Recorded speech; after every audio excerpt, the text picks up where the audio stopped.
Close your eyes and let us drift back to a time long ago, a time when America was still finding its voice, shaping its character, and learning to live with the vast differences between city and countryside. The 1880s were an age of contrasts when the bustling streets of growing cities clashed with the quiet rhythms of farm life. To understand what life was really like, we must wander through both worlds, through the noise and clatter of industrial towns and the stillness of the open fields where farmers worked from dawn until nightfall. In the heart of America's cities, life moved quickly. Imagine walking down a crowded street in New York or Chicago in the year 1885. The sound of horses' hooves striking the cobblestones echoed between tall brick buildings, while carriages and carts rattled by carrying goods to markets. Street vendors called out their wares: roasted chestnuts, fresh bread, oysters on the half-shell. The smell of coal smoke drifted through the air, for factories worked around the clock, and homes were heated with coal stoves.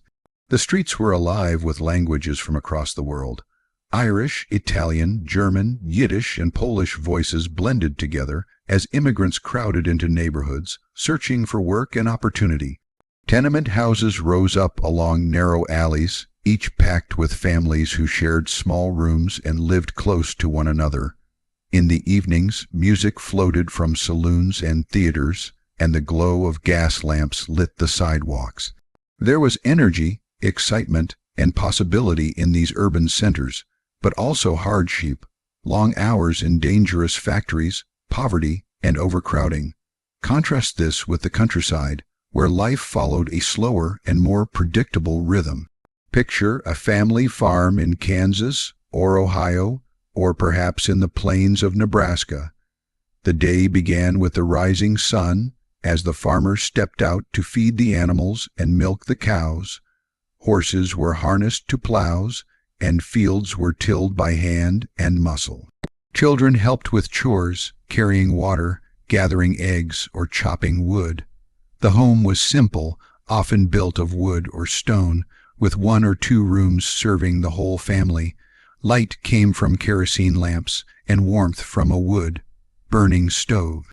Meals were prepared from what the family could grow or raise: cornbread, beans, salted pork, and vegetables from the garden. The evenings were quiet, filled with the sound of crickets outside, and inside, the crackle of firewood. Families read aloud from the Bible, mended clothes, or told stories before bedtime.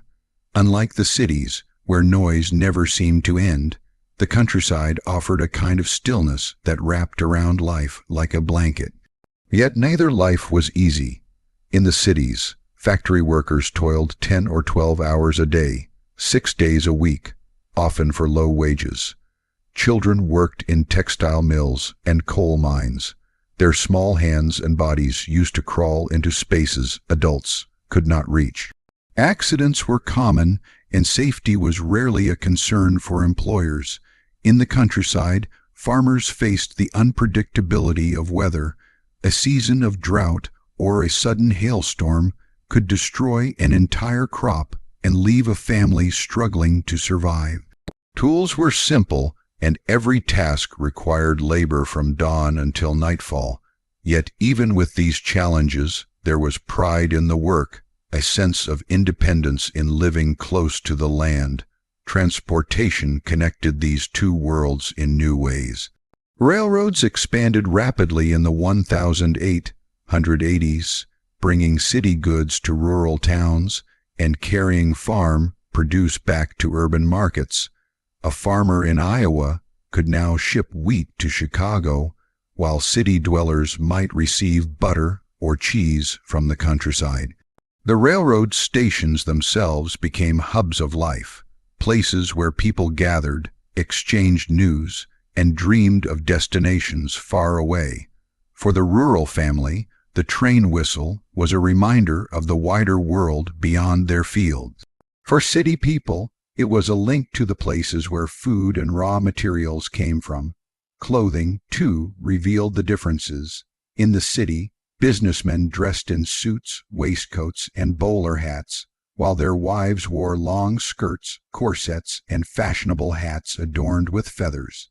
Even working-class families in cities tried to maintain neat appearances, though their clothes were often patched and worn. In the countryside, clothing was simple, practical, and homemade when possible. Farmers wore denim or wool, women wore plain dresses suited for work, and shoes were often handed down through the family. Sunday, however, was a day when even the poorest families put on their best clothes for church, showing dignity and respect in their community gatherings. Life in the cities brought access to new entertainment. Vaudeville theaters offered evenings filled with music, comedy, and variety acts. Brass bands played in public squares, and newspapers were filled with stories of politics, crime, and sports. Dime novels about cowboys and outlaws flew off the shelves, carried in the pockets of workers on their way home from the factories. Meanwhile, in the countryside, entertainment was simpler and often tied to the seasons. Barn dances brought neighbors together, church gatherings strengthened community ties, and families might spend hours reading aloud by lamplight. The pace of rural life allowed for a kind of intimacy and closeness that was harder to find in the crowded, noisy city streets. The contrasts extended to health and medicine as well.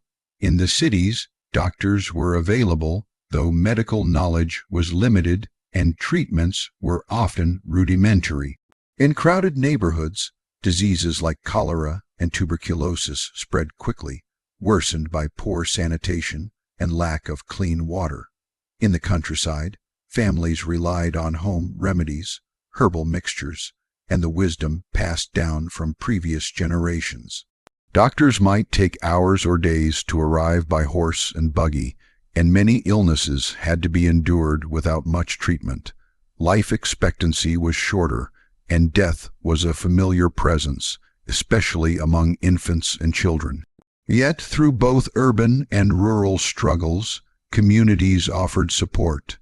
Neighbors helped neighbors, whether by bringing food to a sick family in the countryside or sharing what little they had in crowded city tenements. Perhaps the greatest difference was the sense of space. In the city, people lived close together, stacked in apartments, or crowded into boarding houses. Streets were narrow, filled with carts, carriages, and pedestrians. Every sound, hammers from construction, bells from streetcars, laughter from taverns, seemed to echo through the air. In the countryside, the horizon stretched wide and open. Fields of wheat swayed in the wind, rivers glistened under the sunlight, and the sky at night was filled with stars untouched by smoke. Silence itself was a part of rural life, broken only by the wind, the calls of animals, or the creak of a wooden barn door. Even with these differences, city and country were bound together. The food that sustained the cities came from the farms, and the goods that made rural life easier came from urban factories. Neither could exist without the other, and together they created the fabric of America in the 1880. See fabric woven from hard work, resilience, and hope for something better. And so, as you rest tonight, imagine both worlds. Picture the bustling city street, lit by gas lamps, with the sound of carriages and voices all around. Then shift your mind to the quiet farmhouse, its lamp glowing softly in the night, with the family gathered close by the fire. Two very different ways of living, yet both real, both essential, and both deeply human. America in the 1880s was a land of contrasts, and to walk through it is to step into two lives at once: the restless energy of the city and the steady heartbeat of the countryside. Close your eyes and let us drift together into a time when invention began to weave itself into the fabric of daily life. The 1880s in America were not only years of farming, railroads, and crowded city streets. They were also years of remarkable change, as technology crept slowly but powerfully into homes, workplaces, and communities. It was not yet the fast world of electricity and automobiles that we know today, but in this decade, the seeds of that transformation were being planted. The nation was stepping out of an older age and into a future shaped by innovation. Picture for a moment the world before the glow of electricity. Most homes were still lit by kerosene lamps, their yellow flames flickering against wooden walls. Candles burned low during the evening hours, and the soft crackle of oil lamps filled the silence of country nights. Yet, in the 1880s, something extraordinary was beginning to appear. Electric light.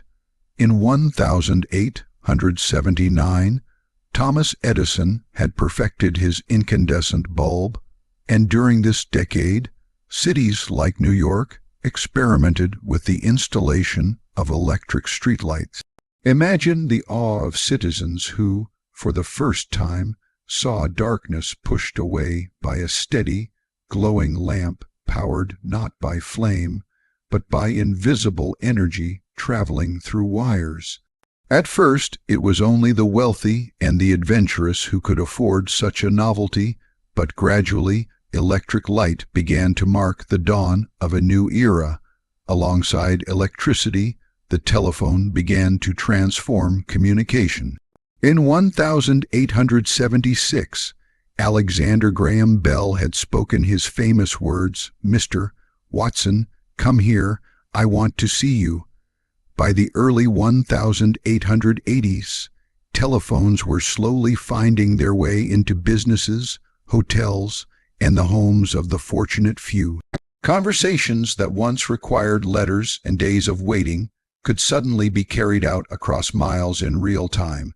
Imagine a merchant in Boston calling a supplier in New York, his voice trembling with the wonder of hearing a reply through a device made of wires and wood.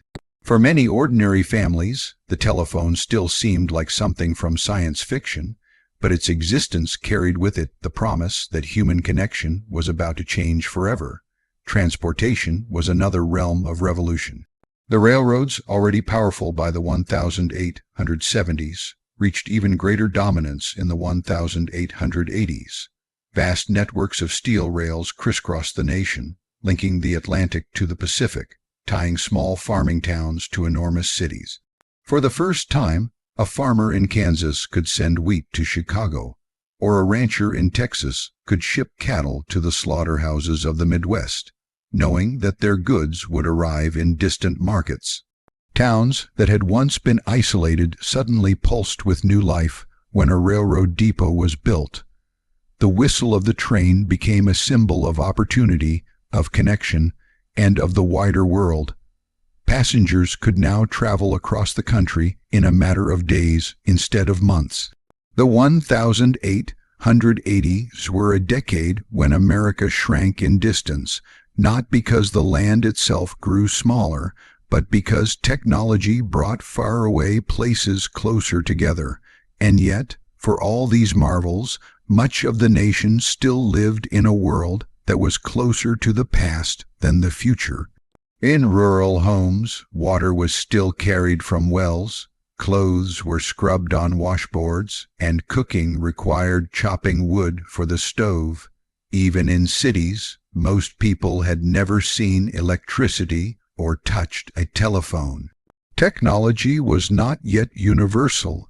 It was uneven in its reach, uneven in its influence, but the promise of it lingered, like the scent of rain carried on the wind before the storm arrives.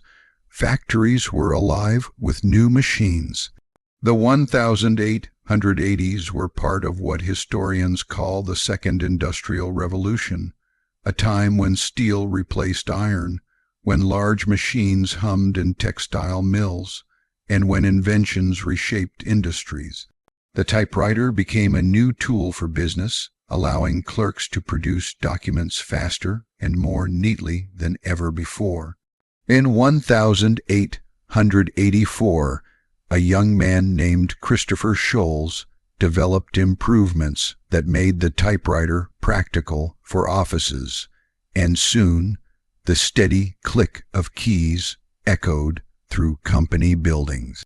It was here, too, that women began to enter the workforce in new ways, employed as typists and clerks, opening a small doorway toward broader participation in business life.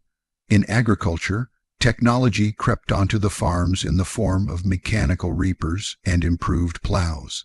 The steel plow, perfected by John Deere decades earlier, was now common, slicing through tough prairie soil that once broke wooden blades. Harvesting machines pulled by horses replaced the slow work of scythes, increasing the yield and speed of farming. For farmers, these tools promised more productivity, though they also came with the cost of debt, as many purchased equipment on credit and hoped that a good harvest would repay the loan. Even here, technology was both a blessing and a burden, offering freedom from backbreaking labor, but also binding families to the cycles of banks and markets. Consider, too, the rise of photography. The 1880 saw a revolution in how ordinary people could preserve memories. In 1888, George Eastman introduced the Kodak camera, a small, portable device that used roll film instead of heavy glass plates. For the first time, families could capture their lives in snapshots, preserving faces and places for future generations. Imagine the wonder of a family gathered in their parlor, holding a photograph of themselves, frozen in time, something their grandparents had never experienced. Photography transformed memory, giving permanence to moments that would otherwise fade into stories. Entertainment also shifted with technology. The phonograph, another of Edison's inventions, allowed recorded music to be played in homes. Though still rare in the 1880s, it hinted at a future where sound itself could be captured and shared. Music was no longer tied only to live performance. It could now live within a machine, waiting to be played at any moment. For many, it felt like magic. The human voice, the notes of a piano, the melody of a song, all preserved within a spinning cylinder. Newspapers, too, grew with technology. Printing presses became faster, cheaper, and more efficient, allowing daily papers to reach hundreds of thousands of readers. The spread of information accelerated, binding communities together through shared stories of politics, crime, exploration, and invention. The 1880s were an age when people began to feel connected not just to their town or state, but to the nation as a whole through the printed word. Medicine began to take small but significant steps forward. Though many treatments remained primitive, scientific research was gaining ground. The germ theory of disease, championed by Louis Pasteur and Joseph Lister, was beginning to influence American doctors. Antiseptic practices were slowly spreading, and surgeries became somewhat safer as a result. Vaccinations were used to combat smallpox, and medical schools began to emphasize laboratory science. These were early steps, fragile and uneven, but they marked a shift from folk remedies to modern medicine. As technology reshaped the visible world, it also reshaped the invisible one, the rhythm of time itself. The railroads created the need for standardized time zones. Before this, each town kept its own time, set by the position of the sun. Noon in one town might be 10 minutes different from noon in another. But trains could not operate efficiently in such confusion, and so, in 1883, the railroads adopted 4 standard time zones for the United States, a system that later became law. Imagine how strange it must have felt for communities to surrender their own local rhythms to the ticking of a nationwide clock. Time itself had been changed by technology, and with it, the way people experienced their days. The decade was filled with inventions both grand and humble. In 1885, Carl Benz built the first practical automobile, powered by an internal combustion engine, though it was in Germany and far from American roads. Still, reports of such machines reached American ears, hinting at a future where carriages might move without horses. In the United States, inventors worked on bicycles with chain drives, sewing machines with greater efficiency, and elevators that allowed buildings to climb higher into the sky. Skyscrapers, still rare, began to rise in Chicago, made possible by steel frames and elevators, reshaping the very idea of a city's skyline. For ordinary people, these innovations were experienced unevenly. A factory worker in New York might ride a horse-drawn streetcar to work, read a newspaper printed on a modern press, and see an electric light glowing in a wealthy neighborhood window. A farmer in Nebraska, on the other hand, might still live much as his ancestors had, though he used a steel plow and perhaps dreamed of owning a mechanical reaper. Technology was a thread stitching its way slowly across the fabric of society, never evenly, but always moving forward. The 1880s were not a time when every home buzzed with machines, but they were a threshold, a moment when invention began to seep into the corners of everyday life. It was an age of curiosity when people read about new devices in the newspaper, dreamed of how they might change their lives, and sometimes feared the disruption they might bring. But step by step, lamp by lamp, wire by wire, invention spread, and with it, the promise of a modern world. And so, as you rest tonight, imagine yourself walking through an American city in the 1880s. The street is lit by gas lamps, but at the corner, one brilliant electric light glows steadily, drawing the attention of passers-by. Down the block, a shopkeeper speaks into a strange device called a telephone, his voice carried across wires to another voice far away. A typewriter clicks in an office upstairs, and in a parlor nearby, a family gathers to listen to music played from a phonograph, marveling at the sound preserved in a machine. In the countryside, a farmer sharpens the blade of his steel plow, hitching his horses to prepare the fields, while his children dream of the day a railroad will bring new goods to their small town. This was America in the 1880s, an America balanced between old ways and new inventions, an America standing at the edge of transformation. Close your eyes and let us wander together into the 1880s, a time when the way people dressed spoke volumes about who they were, where they came from, and what place they held in society. Fashion in this decade was not only about fabric, lace, or thread. It was about identity. It was about the unspoken language of class, of aspiration, of dignity, and of survival. In both the bustling cities and the quiet countryside, clothing was a mirror of social standing, a sign of wealth or poverty, and sometimes a symbol of resistance to hardship. To see America in the 1880s is to see a world stitched together with fabric, corsets, boots, and hats, each piece telling its own story. Imagine walking down a crowded city street in New York or Chicago.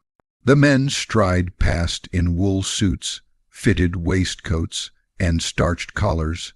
Some wear tall silk hats, while others sport the more modest bowler, practical for daily wear. In their pockets hang gold or silver watches on chains, gleaming in the faint gaslight of the streets. The cut of the coat, the quality of the fabric, the shine of the boots, all speak to the wealth of the wearer. A businessman or lawyer wears his success upon his shoulders, while the working man, perhaps a factory laborer, wears the same basic shape of coat and trousers, but made of rougher wool, patched at the elbows, and boots scuffed from long hours of toil. From afar, the silhouettes may look similar, but up close, the differences tell the story of class. Now shift your gaze to the women who move with careful grace along wooden sidewalks.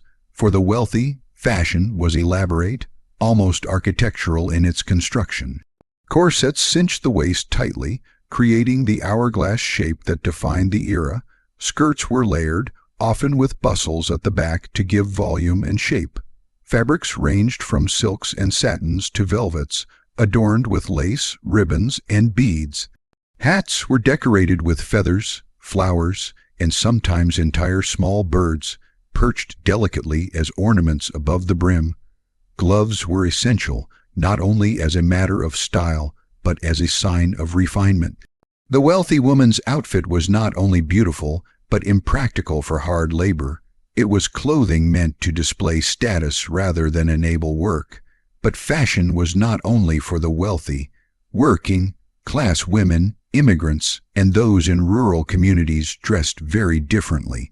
Their clothing was practical, often homemade, and worn until it frayed. Dresses were made of cotton or wool, plain in color, sometimes dyed with natural shades of brown, gray, or blue. Aprons were tied over the skirts to protect them while cooking or working, and shawls provided warmth against the cold. The working woman's boots were sturdy, meant for walking long distances or standing for hours. Though simpler, these clothes were no less meaningful, for they carried within them the marks of resilience, the pride of cleanliness, and the careful mending of hands that valued every scrap of fabric. Children, too, reflected the divide between city wealth and poverty. In affluent families, boys were dressed in tailored suits, sometimes with short jackets and knickerbockers, paired with polished shoes and caps. Girls wore dresses trimmed with lace and ribbons, their hair curled and tied with bows. In poorer households, children wore hand-me-downs, often patched and ill-fitting, clothes passed down from older siblings, shoes worn long past their prime. Many children in working families did not own more than 1 or 2 sets of clothing, saving their better garments for Sundays and church.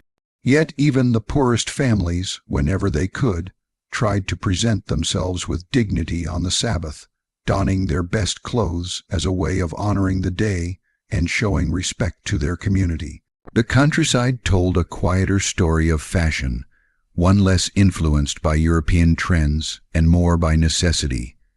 Farmers wore denim overalls, wool trousers, and shirts rolled at the sleeves. Hats were wide, brimmed, protecting against the sun, and boots were worn thick with mud and dust. Women wore dresses cut for ease of movement, plain and serviceable, often made at home from fabric bought in general stores. Sewing was a vital skill, and many households owned treadle sewing machines, allowing them to create and repair clothing without relying on expensive shops. In the evenings, women might mend by lamplight, patching worn knees, sewing buttons, or altering garments to fit growing children. Clothing was not discarded casually. It was valued, repaired, and reused until the fabric itself gave way. In the 1880s, fashion magazines like Harper's Bazaar and Godey's Lady's Book circulated among the wealthy and the middle class, showing sketches of Parisian trends. These images influenced urban women who could afford to have dresses made by seamstresses or purchased in shops. But for the majority of American women, such fashions remained distant dreams, glimpsed in illustrations but impractical for their lives. Still, even in small ways, trends trickled down, perhaps in the cut of a sleeve, the tilt of a hat, or the way a shawl was draped. Fashion was aspirational, a way for people to reach toward ideals of beauty and refinement, even if they lived far from the glittering centers of style. Hats themselves were a world of fashion. No man was considered properly dressed without one, whether it was the tall silk top hat of the elite, the bowler of the middle class, or the wide, brimmed felt hat of the laborer and cowboy. For women, hats were canvases for creativity, wide, brimmed with ribbons, or smaller bonnets decorated with lace and flowers. Milliners, or hat makers, filled city streets with their shops, and a well-chosen hat could transform a woman's entire appearance. Accessories carried meaning, too. Gloves, walking sticks, parasols, and jewelry all spoke to refinement and taste. A pocket watch was a sign of responsibility and wealth, while a wedding ring was a symbol of commitment. Even among the working poor, small adornments were cherished, perhaps a simple brooch or a ribbon carefully tied in a girl's hair. These details, though small, were deeply human expressions of pride, care, and individuality. Fashion also reflected the growing presence of immigrants. In neighborhoods filled with Irish, Italian, Jewish, or German families, one could see clothing that blended old, country traditions with American practicality. A shawl from Europe, a cap familiar from the old homeland, or embroidery unique to a culture. These pieces were worn with care, reminders of identity and heritage in a strange new land. In this way, clothing became not just a mark of class, but also a quiet assertion of cultural belonging. The differences in fashion between classes sometimes drew criticism and conversation. Social reformers noted the extravagance of wealthy women's clothing, while many working families longed for even a fraction of that comfort. Yet at the same time, clothing was one of the few ways individuals could control how they were seen. Even a poor man with only one suit would press it carefully for Sunday, standing taller among his neighbors, showing that dignity did not require wealth. Clothing, in all its forms, was tied to self-respect. As the decade wore on, small technological changes touched fashion, too. The invention of synthetic dyes made brighter colors more available and affordable, while sewing machines allowed garments to be made faster than before. Ready-made clothing, though still limited, began to appear in department stores in larger cities, making stylish clothing more accessible to the middle class. For the first time, people could purchase garments already sized and fitted, rather than having every piece tailored individually.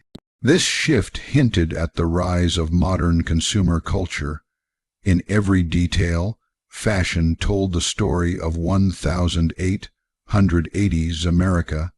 It spoke of the divisions between rich and poor, city and country, immigrant and native-born. It showed aspiration, pride, and sometimes despair. Yet across all these differences, there was a shared human desire to clothe oneself with dignity, to present to the world an image of worth, and to hold on to beauty even in the midst of hardship. So, as you rest tonight, picture the many garments of this decade. Imagine the silks of a wealthy lady rustling as she walks down a city street, her hat adorned with feathers, her gloves pristine. Imagine the sturdy wool coat of a working man, patched at the elbows but worn with quiet pride as he heads home from a long shift at the factory. Picture the farmer's overalls, worn thin at the knees, dusted with soil, a symbol of honest labor. And picture the child's dress, patched but clean, tied with a ribbon that perhaps was once a mother's treasured adornment. All of these threads wove together the fabric of American life in the 1880s. Fashion was more than clothing. It was identity, it was class, it was history, written not in ink, but in fabric and form. And now, as you drift deeper into rest, let the silks and wools, the hats and shoes, the ribbons and laces of the past fold gently into your dreams, carrying you into the quiet sleep of another time. Close your eyes, and let us step quietly into the world of America in the 1880s, not through its factories, its farms, or its railroads, but through its music, its books, its gatherings, and its stories. To understand how people lived then, we must not only look at what they wore or how they worked, but also how they found joy, how they filled their evenings, how they sought laughter, companionship, and inspiration. Entertainment and culture in the 1880s were woven from simple pleasures and growing industries of performance, from old traditions and new inventions, from the voices of neighbors gathered around a piano to the bright lights of vaudeville theaters that filled the cities with music and applause. Imagine, if you will, a family gathered in their parlor on a winter's evening. The kerosene lamp glows on the wooden table. The fire in the stove crackles, casting a soft warmth across the room. In the corner stands a piano, polished though modest, perhaps purchased through careful saving. One of the daughters, her fingers still learning, plays a tune while her siblings gather close, singing softly together. Music, in this way, was not only entertainment but a shared language within the home, a way of bringing voices together, weaving harmony into the fabric of family life. Not every home could afford a piano, but where one existed, it became the heart of evening gatherings, a source of both pride and comfort. For those who lived in the cities, the options stretched wider. Vaudeville was becoming the great popular theater of the 1880s. In towns across America, stages filled with variety shows, comedians who told jokes and performed slapstick, singers who carried ballads, jugglers and acrobats, dancers, magicians, and animal acts. The beauty of vaudeville was its inclusivity. There was something for everyone, no matter one's taste. Tickets were relatively affordable, and workers, clerks, and families alike filled the theaters, escaping for an evening into a world of light and sound. Picture the hum of a crowded hall, the smell of smoke and perfume, the laughter rising in waves as a comedian slipped on a banana peel or told a witty story. These shows were not quiet or elite. They were noisy, communal, and full of life, embodying the restless energy of the cities. But entertainment was not only in the theaters. Street performers filled the urban landscape. On corners and in squares, musicians played fiddles, banjos, and flutes. Children watched died as organ grinders cranked out melodies from their boxes, sometimes with monkeys dressed in tiny suits collecting coins. Ballads were sung in the open air, and newsboys shouted headlines, their cries adding rhythm to the streets. Culture was not something distant or reserved. It was in the noise, in the music, in the very pulse of daily life. Books and literature were treasures of the time. The 1880s were years when Mark Twain's wit and storytelling captivated readers, when the adventures of Huckleberry Finn carried them down the Mississippi River, offering laughter, reflection, and a mirror of society's struggles.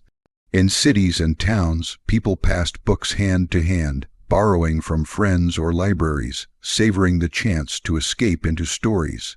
Dime novels were cheap and wildly popular, selling tales of cowboys, outlaws, sheriffs, and the untamed frontier. For a few cents, a worker could hold in his hand the thrill of the Wild West, reading about shootouts and adventures beyond the horizon. These books often exaggerated and romanticized reality, but they fed the nation's imagination, turning figures like Billy the Kid into legends. Newspapers were another form of daily entertainment and cultural connection. With advances in printing technology, papers could be produced more quickly and more cheaply, spreading news, stories, cartoons, and serialized novels to a growing readership. Families read them aloud in the evenings, neighbors discussed headlines, and children clipped illustrations to paste into scrapbooks. In these pages, the nation discovered not only politics and crime, but also human interest stories, advice columns, and the latest developments in invention and science. Reading, whether of books, dime novels, or newspapers, was a shared cultural practice that united people across class and region. Public lectures and gatherings also held a central role. In towns and cities, lecture halls filled with citizens eager to hear speakers discuss literature, science, politics, and philosophy.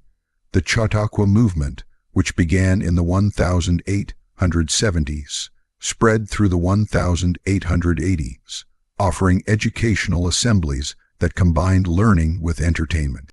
People flocked to hear stories, to see lantern slide shows, to listen to traveling lecturers who carried knowledge from one place to another. In a time when higher education was not accessible to most, these gatherings opened minds, inspired curiosity, and gave a sense of belonging to something greater than oneself. In rural communities, entertainment took different forms. With fewer theaters and concert halls, people turned to one another for joy. Barn dances lit up the nights, with fiddles and banjos providing lively tunes, and neighbors gathering for square dances that lasted until midnight. The laughter of children running between hay bales, the stomp of boots on wooden floors, the clapping of hands to music, these were the rhythms of rural fun. Storytelling, too, remained central. Families shared tales passed down through generations, legends of ancestors, ghost stories by firelight, or simple recollections of the day's events. These gatherings created bonds, turning isolated farms into connected communities. Religion also shaped cultural life. Churches were not only places of worship but also centers of social gatherings. Choirs sang hymns, congregations held festivals, and Sunday services became both spiritual nourishment and communal entertainment. The sound of voices rising together in song filled wooden chapels, echoing across fields and small towns. Potluck dinners, picnics, and church socials offered opportunities for neighbors to meet, to laugh, and to find companionship in shared faith. Technology was beginning to creep into entertainment, too. Edison's phonograph, though rare, offered the marvel of recorded sound. Those fortunate enough to hear it for the first time described astonishment at hearing voices and music captured by a machine. Though still a novelty, it hinted at a future where entertainment could be preserved and replayed, detached from the moment of performance. Photography also became a cultural practice, as families posed for portraits in studios, capturing likenesses to hang proudly on parlor walls. These images were cherished, becoming part of the rhythm of memory, of family, of culture itself. Even sport began to emerge as a cultural pastime. Baseball, already popular by the mid-19th century, grew in organization during the 1880s. Teams formed in cities and towns, games attracted crowds, and newspapers reported scores. For many working men, baseball was both entertainment and pride, a sport that gave voice to community spirit. Children played in empty lots, dreaming of teams and triumphs. Though still young, the seeds of America's pastime were firmly rooted in these years. For immigrants, entertainment was a way of preserving culture while adapting to a new land. In neighborhoods across New York, Boston, and Chicago, one might hear traditional songs sung in Italian, German, or Yiddish, filling tenements with echoes of distant homelands. Festivals brought foods, music, and dances from abroad, transforming city blocks into celebrations of heritage. These moments of culture were more than entertainment. They were survival, reminders of identity in a world that often demanded assimilation. If you listen closely to the echoes of the 1880s, you can hear the many sounds of culture and entertainment blending into one tapestry. The laughter in vaudeville halls, the solemn hymns in church choirs, the music of fiddles in barns, the turning of pages in a dime novel, the shouts of children playing ball in dusty lots, the applause in lecture halls, the scratch of a pen writing stories to be read by lamplight. Entertainment was not a distraction, it was life itself, the way people found meaning and joy, the way they shared themselves with others. And now, as you drift deeper into rest, imagine yourself walking slowly through these different worlds of the 1880s. Step into a theater filled with laughter and clapping, then into a quiet parlor where a family sings by the glow of a lamp. Step into a barn dance where boots strike the floor in rhythm, then into a church where voices lift together in hymn. Step into a city street where newspapers flap in the breeze and organ grinders play their melodies, then into a farmyard where stories are told by firelight under the stars. In every corner there is culture. In every voice there is entertainment. In every song, story, and gathering there is the heartbeat of a nation alive with spirit. So let those voices carry you now, softly and gently, like music at the edge of sleep. For the 1880s were not only years of work and hardship, they were also years of laughter, of music, of shared dreams, and in that balance, in that weaving of toil and joy, lies the true story of what it meant to live, to hope, and to be human in America long ago. Close your eyes and imagine stepping back into the year 1880, into an America both proud of its progress and troubled by its divisions. The nation was just 15 years removed from the Civil War, and though the wounds of battlefields had healed in landscape, the scars on society were still visible. Trains that crisscrossed the land brought prosperity to some and exhaustion to others, for every shining rail carried the weight of countless hands who had laid them down. Behind the gleam of new cities and the noise of industry, there were lives lived in struggle, voices that spoke of inequality, hearts that endured hardships. To walk gently through this world is to see not only the glitter of invention and culture, but also the shadows where many labored, longed, and hoped for something better. In the South, African Americans lived with the weight of promises unfulfilled. The Civil War had ended slavery, but the Reconstruction era had given way to something harder to bear: the slow tightening of restrictions, the rise of Jim Crow laws, and the harsh reality of segregation. Families who once dreamed of freedom now faced violence, intimidation, and systematic exclusion from opportunity. Picture a sharecropper's cabin, weathered wood barely holding against the wind, its inhabitants working long hours in fields they did not own, giving much of their harvest to landlords in a cycle that kept them trapped in poverty. And yet, even within this hardship, there was resilience. Songs of hope carried through the fields, churches became places of strength, and communities created their own schools to teach children to read and write. Culture, faith, and kinship gave dignity where society sought to take it away. In the North and West, the picture was different, but not free of hardship. Immigrants arrived by the thousands, stepping off ships into bustling harbors like New York, carrying little more than dreams. The Irish, Italians, Germans, and Eastern European Jews crowded into tenement houses, whole families squeezed into small rooms with thin walls and scarce light. Life was loud, full of the cries of peddlers, the laughter of children playing in narrow alleys, the clang of factory bells calling workers to endless shifts. The inequalities were stark. Wealthier families lived uptown, in houses of stone and glass, while blocks away the poor struggled in crowded quarters, and yet, even in the poorest streets, there was determination. Men worked in factories, women took in laundry, children sold newspapers. Every coin saved was a step toward survival. Labor itself was a theater of inequality in the 1880s. Factories demanded long hours, 10, 12, sometimes 14 a day.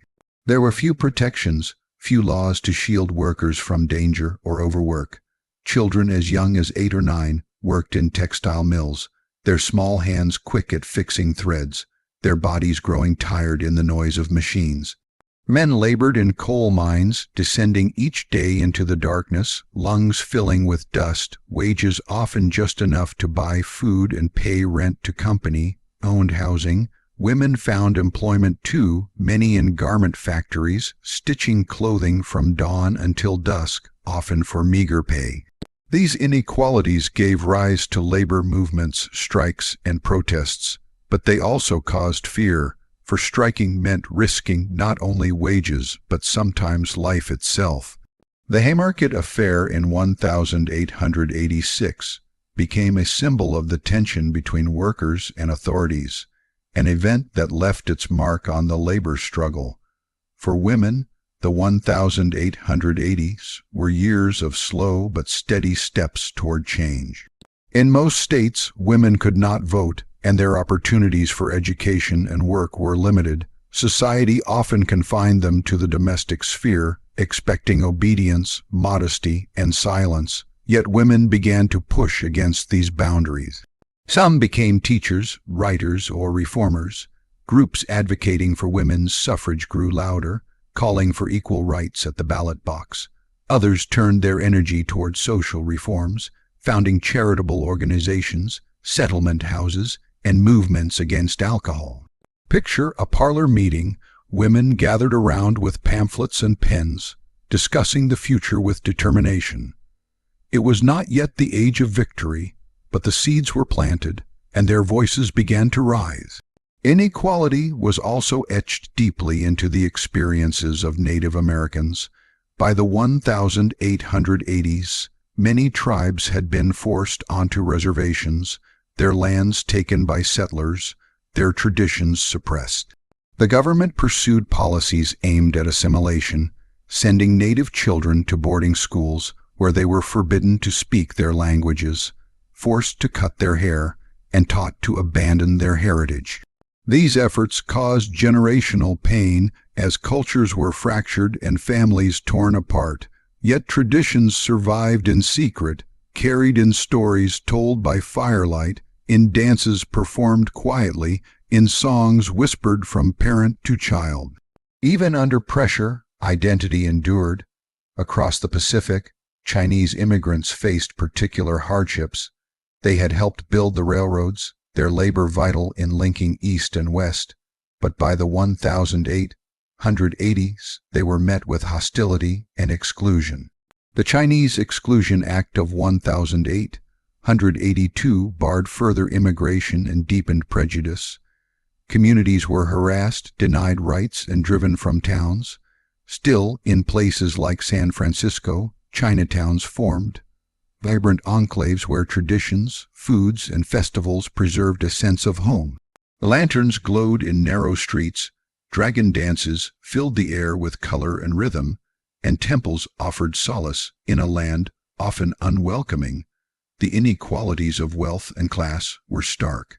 The 1880s are sometimes called the Gilded Age, a term that captures the thin layer of gold that covered the surface of society while beneath lay deep disparities. Industrialists and financiers grew unimaginably wealthy, building mansions with ballrooms, stained glass, and libraries filled with rare books. Their parties glittered with music and champagne, but for the vast majority, life was far simpler and often harsher. Workers rented small rooms, ate simple meals, and lived day by day. To walk from one neighborhood to another in a city like New York was to pass from opulence to poverty within a few blocks. The contrast was striking, and it shaped the tensions of the era. Yet even amidst these divisions, there was humanity. Neighbors supported each other, immigrant communities built networks of care, African American churches provided education and strength. Women organized societies to feed the poor and care for children. The inequalities were heavy, but they were met with resilience, with determination, with hope that the future could be more just. If you listen carefully to the voices of that time, you will hear many tones. You will hear the laughter of wealthy families hosting dinners, the clatter of silverware against fine china. You will hear the cough of a factory worker at the end of a long shift, the sound of boots on cobblestones as men walk home tired and hungry. You will hear the voices of women reading speeches by lamplight, calling for rights that seemed far away. You will hear the songs of children in boarding schools, forced into unfamiliar languages, yet carrying in their hearts the melodies of their ancestors. You will hear the chants of strikers demanding fair hours, fair wages, and dignity in their labor. And above it all, you will hear the steady hum of a nation in transition, struggling with its contradictions, carrying both injustice and aspiration. Now, as you rest, picture yourself drifting slowly through these layers of the 1880s. Walk past a mansion glowing with light, where music spills into the street, then turn a corner into a dark alley where families huddle in tenements. Travel south to a sharecropper's field, where rows of cotton stretch under the sun, and then north to a factory where machines roar endlessly. Stand quietly in a reservation camp, where silence carries sorrow, and then step into a crowded immigrant street alive with languages from many lands. In each place, see the faces, feel the struggles, hear the dreams. For this was America too, not only a land of invention and growth, but also a land of inequality, where millions worked for the chance of something better, where justice was unevenly given, but where hope endured all the same. And as you listen, as you breathe slowly, let the weight of history soften into perspective, for even in times of hardship, humanity finds ways to persevere. The 1880s remind us that every age holds both brilliance and burden, and that the story of inequality is also the story of resilience. Let that story guide you gently now, carrying you further into rest, into dreams where voices of the past speak softly, reminding you that progress is never without struggle, and that even in the darkest corners, people have always sought light. Close your eyes and imagine yourself in the America of the 1880s, an age where the hum of industry filled the air, yet life was not solely about labor and struggle. Even as people toiled in fields, factories, and shops, they sought joy, meaning, and connection. Human beings have always yearned for more than survival. They crave laughter, song, stories, and moments of escape. The cultural life of America in the 1880s, though shaped by inequality and change, was alive with creativity, entertainment, and leisure. To step into that world is to discover a society finding its identity not only in politics and industry, but also in art, play, and celebration. Picture a quiet evening in a farmhouse on the plains. After a long day of work, the family gathers near the fire. A father might read from the Bible or from a book borrowed from a neighbor. A mother might hum a lullaby as she rocks a child to sleep. A teenager, tired but eager, might leaf through a serialized novel printed in a newspaper, letting imagination wander far beyond the farmland. For many, stories were the richest form of leisure. Newspapers, dime novels, and magazines circulated widely, bringing tales of adventure, romance, and history. Even families of modest means found ways to enjoy them, sharing one paper among neighbors, reading aloud by candlelight, or trading stories at community gatherings. In cities, the world of entertainment expanded far beyond the home. Theaters glowed with gaslight, drawing crowds eager to see plays, comedies, or musical performances. Actors toured from city to city, and audiences filled the seats, dressed in their best attire. There were Shakespearean productions for those who loved the classics, and lighter shows filled with laughter for those who sought escape from the heaviness of daily life. Vaudeville was rising, offering a blend of comedy, music, dance, and variety acts. For a small price, one could sit in a theater and experience an evening of wonder, listening to jokes, watching acrobats, or hearing a singer whose voice could linger in memory long after the performance ended. Music itself was a heartbeat of the 1880s. Families often had a piano in the parlor, a centerpiece not only of furniture but of culture. Friends gathered around to sing, to play, to share in melody. Popular songs were passed from home to home through sheet music, bought in shops or received as gifts. In African American communities, spirituals and gospel carried both sorrow and hope, shaping the rhythms that would one day give rise to blues and jazz. Immigrant neighborhoods echoed with the music of their homeland, Italian operatic tunes, Irish ballads, German folk songs, all blending slowly into the great mosaic of American sound. Music connected people to their roots, to their faith, and to their dreams. On warm days, leisure moved outdoors. Parks in growing cities offered green spaces where families could stroll, children could play, and couples could walk quietly beneath trees. In places like New York, Central Park became a haven for fresh air and rest, a place where one could momentarily leave behind the noise of streets and factories. In smaller towns, fairs and festivals brought communities together. County fairs were not only about agriculture but also about entertainment. Ferris wheels had not yet risen into the sky, but there were games, contests, food stalls, and laughter. Bands played lively tunes, children ran with sweets in their hands, and neighbors caught up with one another's lives. For many, religion shaped cultural and social life. Sunday was not only a day of rest but also of community. Churches were central, not only as places of worship, but as spaces for gatherings, potluck meals, and social events. Hymns filled the air, and sermons were followed by conversations, friendships, and courtships. Faith communities organized picnics, choirs, and holiday celebrations, weaving spiritual life into leisure. Christmas traditions were expanding, with decorated trees, small gifts, and songs spreading joy in homes. Thanksgiving meals brought families together around tables filled with the fruits of the year's labor. Sports and physical activity also grew in popularity. Baseball was emerging as America's pastime, with local teams forming in towns and cities. Games were simple affairs, but they drew enthusiastic crowds.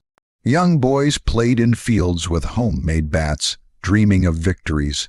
Professional leagues were taking shape, and newspapers carried reports of matches, making heroes of players whose names echoed in the growing world of sports. Boxing drew attention too, though often with controversy, as it was sometimes banned but still widely followed. Horse racing attracted crowds, mixing sport with spectacle. These events gave people something to cheer for, something beyond their daily grind, a shared excitement that lifted spirits. Literature and art reflected the complexity of the age. Writers like Mark Twain captured the humor and contradictions of American life, with stories that mixed laughter and sharp truth. Louisa May Alcott continued to inspire readers with tales of family, love, and perseverance. Poems, essays, and serialized novels filled magazines, feeding imaginations. Artists painted landscapes that celebrated the vastness of America, from mountain ranges to rural scenes, helping people see beauty in the land around them. Portraits captured likenesses, while photographs, still a relatively new technology, preserved memories of families, children, and significant events. To have a photograph taken was an event, often requiring careful poses and long exposure times, but the result was treasured, framed, and passed down. Travel was itself a form of leisure, though limited mostly to those with means. Railroads made journeys faster, linking cities and towns across great distances. For the wealthy, vacations to seaside resorts or mountain retreats offered escape and luxury. For others, a short trip to visit relatives or a ride into the countryside brought refreshment. Trains became more than transportation. They became a symbol of possibility, of adventure, of seeing beyond one's immediate world. Leisure also lived in the small details of everyday life. Sitting on a porch in the evening, listening to the sounds of crickets and the distant whistle of a train. Sharing a meal with friends and neighbors, laughter rising with the clink of dishes, reading poetry aloud under lamplight, children chasing fireflies on summer nights, their hands glowing softly as they cupped the tiny lights before setting them free again. Women gathering for sewing circles, not only to stitch but to share stories, to encourage one another, to build bonds of friendship. Men gathering in saloons, playing cards, telling tales, debating politics. These simple pleasures wove the fabric of community. The 1880s also brought curiosity for the future. Science and invention fascinated the public. Demonstrations of electricity, of telephones, of typewriters, drew crowds who marveled at human ingenuity. World's fairs and expositions displayed progress, offering both education and entertainment. To walk through such an exposition was to glimpse the wonders of invention and to imagine a world transformed. These experiences blended leisure with awe, leaving visitors inspired by what humanity might achieve. And yet, leisure was not evenly shared. The poor often had little time for play, their hours consumed by labor. Yet even they carved out moments of joy, children playing games with marbles or hoops, families attending church socials, neighbors gathering to share a song. The resilience of the human spirit shone through in these small, simple pleasures. For those with wealth, leisure could mean travel, opera, fine art, and lavish parties. For others, it meant music in the streets, dances in barns, and stories told by firelight. Both grand and humble, leisure gave people space to breathe. As the 1880s drew onward, America's cultural life blended tradition and change. Immigrant songs joined with local ballads, European literature mingled with American voices, and folk games slowly gave way to organized sports. The stage echoed with laughter, parlors with piano tunes, fields with cheers of baseball. It was an era when entertainment was both simple and rich, woven into the rhythm of daily existence. Now, as you rest and listen, imagine drifting through this world of the 1880s. Walk through a bustling city theater where vaudeville performers take the stage and an audience erupts in applause.